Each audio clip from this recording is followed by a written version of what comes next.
Non, je vous remercie déjà pour cette invitation et le professeur Castera. Et moi, je suis diététicienne et sophrologue et formée à l'approche un petit peu du comportement alimentaire. Donc là, l'objectif de la présentation de ces 15 petites minutes, ça va être justement de refaire un point sur les recommandations dans le cadre de la NASH, de vous faire un petit peu des remontées des problématiques qu'on peut rencontrer en consultation, des problématiques que les patients remontent, la difficulté, comme on a pu le voir, de tenir ces régimes diététiques et sur le long terme. Et dans un dernier temps, on reverra l'approche diététique sur le long terme et d'éviter d'être dans cette restriction. Moi, je vais vous présenter les recommandations issues des guidelines de l'EASL qui datent de 2007. La première recommandation donc les premières recommandations concernent la restriction énergétique. Et donc, on a parlé tout à l'heure, c'était d'avoir une perte de 7 à 10% du poids initial. Dans la pratique, on va nous recommander de réduire l'alimentation de 500 à 1000 kilocalories par jour pour obtenir une perte de 500 grammes à 1 kg par semaine. C'est une restriction qui est importante et, comme vous aurez pu le constater, qui est difficile à tenir sur du long terme. La deuxième recommandation, elle contient la composition en macronutriments. Cette recommandation, elle vise à l'adoption d'une alimentation de type méditerranéenne et donc majoritairement composée d'aliments de type fruits, légumes, de céréales complètes et d'oléagineux. On vise une réduction des aliments type viande rouge, produits laitiers. L'objectif de ce type d'alimentation, c'est d'être anti-inflammatoire, antioxydante. La troisième recommandation, elle va concerner l'apport en fibres. Et là, on va viser à adopter une consommation de 5 portions de fruits et légumes par jour et environ 2 portions de fruits. L'objectif, c'est d'avoir un apport de 20 grammes de fibres par jour. La quatrième recommandation, elle concerne l'apport en fructose. Et là, l'objectif va être d'éviter la consommation de soda et d'aliments riches en fructose industrielle. L'objectif, c'était de faire un petit point sur où se cache le fructose et comment on le retrouve dans la pratique. On va retrouver le glucose principalement, donc naturellement dans les fruits et le miel. Cela ne nous pose pas forcément beaucoup de problèmes. Par contre, on retrouve le fructose dans certains produits industriels et c'est ceux-là qui vont le plus nous embêter. Ces aliments industriels, ils sont représentés par des aliments qu'on appelle ultra transformés.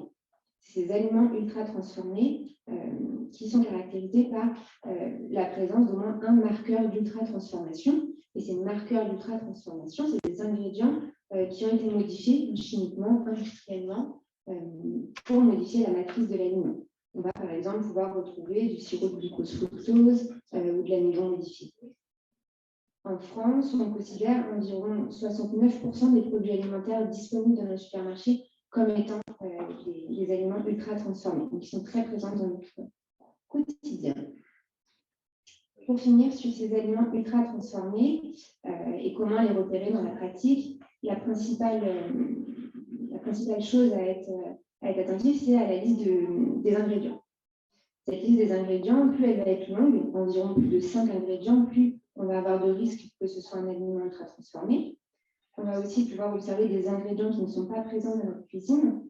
On va aussi pouvoir retrouver la présence d'additifs notés sous forme de E avec un chiffre ou alors par leur nom scientifique. Et on va aussi pouvoir retrouver des allégations nutritionnelles, riches en fibres, pauvres en sucre, etc. C'est forcément compensé par autre chose et la plupart du temps, des marqueurs d'ultra-transformation. En dernier, ce qui peut aussi être un signe, c'est que ça va surtout catégoriser les aliments qui sont croquants, croustillants, craquants. Ça, c'est des aliments qui vont être ultra-transformés. La cinquième recommandation, elle porte sur la consommation d'alcool.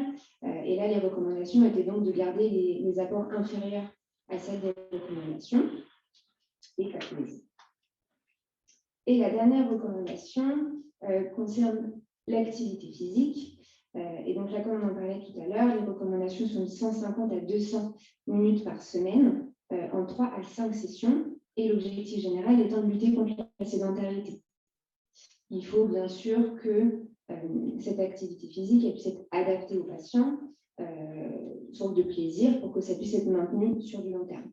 Il ne faut pas hésiter également à pouvoir se faire accompagner par des coachs sportifs si nécessaire. Donc voilà pour les recommandations. Comme vous pouvez constater, c'est des recommandations qui sont très générales. Et malheureusement, dans la pratique et dans les consultations, on se rend compte que c'est difficile de les mettre en place, de les tenir. Donc, on voit bien que c'est pas si facile que ça de perdre du poids en tout cas. Donc, je voulais vous présenter sur ce deuxième point les problématiques qu'on rencontre en consultation.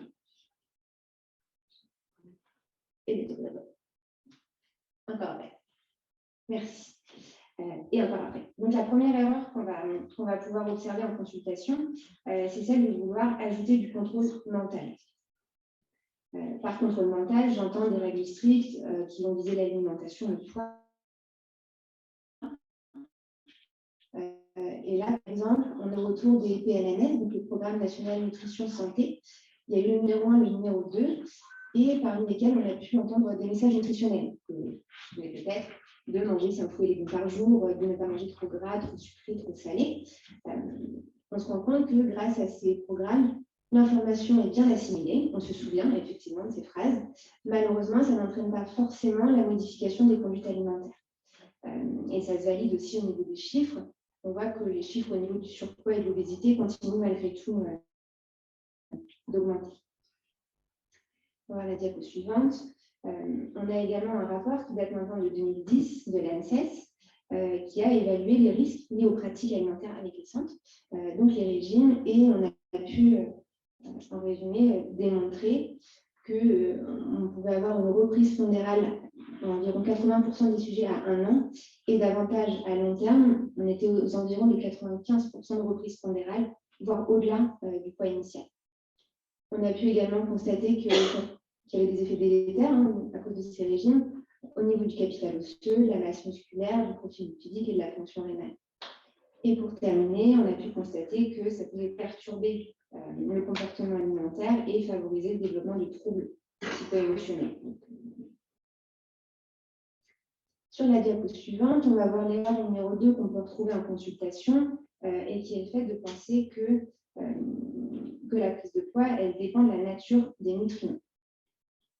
Donc, sur la diapo suivante, et pour un peu mieux comprendre ce concept-là, il y a une étude qui a été réalisée sur 800 personnes qui ont été soumises à 4 différents régimes et pour lesquels on a retiré 750 calories en gardant la pertinence des régimes.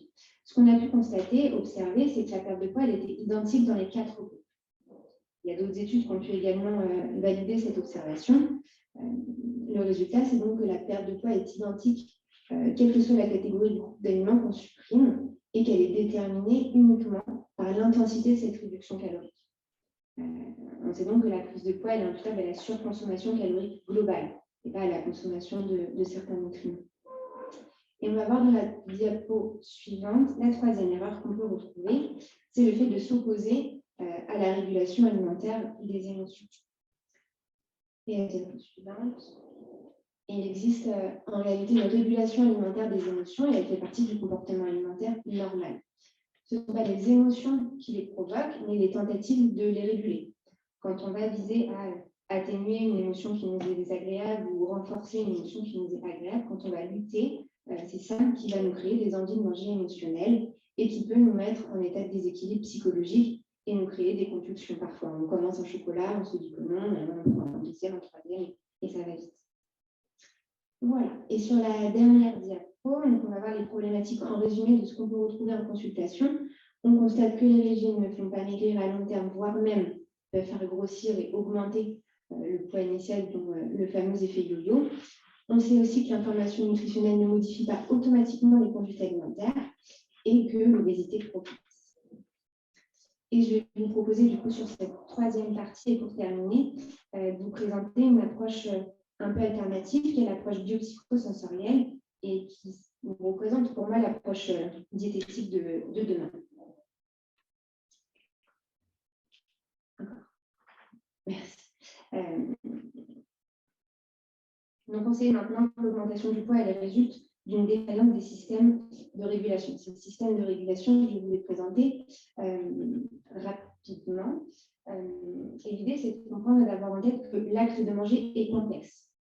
et qu'on va viser à répondre à 3 besoins. Ce premier besoin, c'est le besoin énergétique qui va se manifester par la faim et se finir par la satiété et le rassasiement. L'objectif de cette régulation, c'est de maintenir un poids stable. La deuxième étape, c'est la régulation nutritionnelle. Cette régulation, on va pouvoir en être informé par des appétits spécifiques et des rassasiements spécifiques. Je vais être attiré plus par de la protéine, plus par des légumes. Ça, c'est notre corps qui va pouvoir nous faire remonter ces informations pour avoir une stabilité nutritionnelle et donc ne pas avoir de carence. Et la dernière régulation, c'est l'homéostasie émotionnelle. Et là, les informateurs vont être l'inconfort et le réconfort, et ça va nous permettre d'avoir une régulation émotionnelle. C'est ces 3 systèmes de régulation qui permettent d'avoir un poids stable et un poids d'équilibre. Quand un des systèmes de régulation n'est plus régulé, c'est là qu'on observe la prise de poids et que les difficultés peuvent s'en suivre. Donc la prise en charge diététique, elle va consister à corriger ces défaillances plutôt que de mettre en place du contrôle mental comme on a pu faire auparavant avec des règles hygiéno-diététiques strictes. L'objectif, c'est donc de diminuer les apports énergétiques, donc la surconsommation, en diminuant principalement les envies de manger. En pratique, on va aller travailler sur les sensations alimentaires de faim, de rassasiement, travailler sur les croyances alimentaires qu'on peut avoir et sur les envies de manger émotionnelles.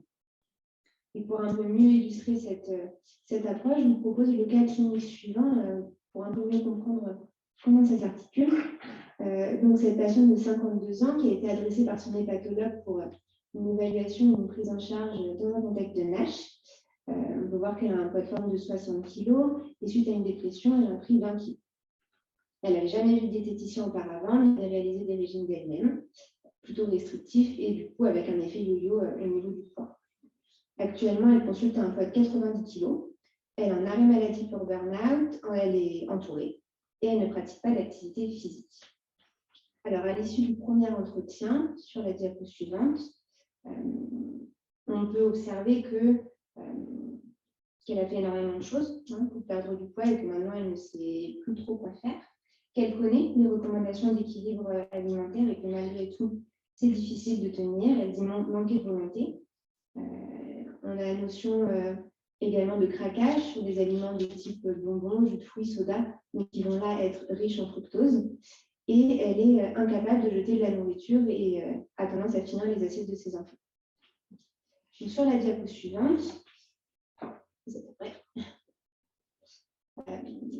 vous ai illustré un petit peu les 2 types de prise en charge qui existent. La stratégie A, c'est l'approche diététique classique, avec donc les règles hygiéno-diététiques que vous connaissez, de faire 3 repas par jour, de ne pas grignoter entre les repas, de bien choisir les aliments en cas de craquage.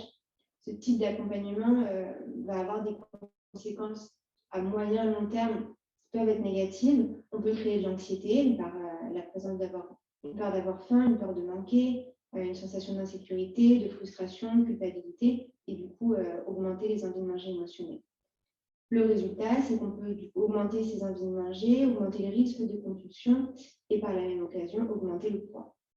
L'approche qui me semble idéale et pour demain, c'est donc de faire autrement et de travailler avec cette patiente sur la prise de conscience déjà du cercle vicieux des régimes qu'elle a pu effectuer, un peu mieux comprendre ces fameux mécanismes de régulation qu'on a pu voir dans le tableau précédent et lui proposer de travailler sur des expériences qu'elle peut faire elle-même à la maison qui vont porter sur les sensations alimentaires, sur les croyances, sur les troubles du réconfort, tout ça dans un contexte de prise en charge d'empathie et d'écoute active pour que vraiment il y ait une alliance thérapeutique qui se fasse.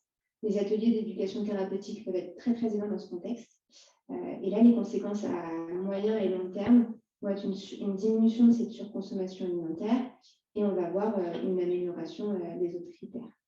Le résultat final, c'est qu'on va avoir une réduction de la prise de poids, en tout cas une stabilisation dans un premier temps, voire une perte de poids et un retour au poids de forme, au poids d'équilibre. Et pour finir avec cette présentation et pour conclure, le socle du coup de cette approche dans le cadre de la NASH, c'est vraiment un changement profond du mode de vie, comme on a pu le voir dans les précédentes présentations, et une réduction pondérale. Comme vous le savez et comme on a pu l'observer, c'est difficile à mettre en place et à tenir sur le long terme. Et la prise en charge de demain va beaucoup plus s'axer sur déjà la compréhension de la prise de poids, pourquoi le patient a pris du poids, qu'est-ce qui fonctionne dans son contexte, de travailler avec des expériences sur le terrain pour le patient pour qu'il comprenne vraiment comment réadapter tout ça, dans l'objectif de diminuer les apports énergétiques sans contrôle pour revenir à un poids naturel. Et pour terminer sur la dernière diapo, on sait qu'actuellement, en tout cas, on n'a pas de pilule magique. Et compte tenu de ce caractère multifactoriel de la nage, sa prise en charge, elle doit être vraiment pluridisciplinaire et construite autour du patient, et personnalisée. Et dans ce contexte, l'éducation thérapeutique, elle me paraît être le meilleur moyen pour pouvoir accompagner les patients dans ce changement de mode de vie et pour la vie. Voilà, merci.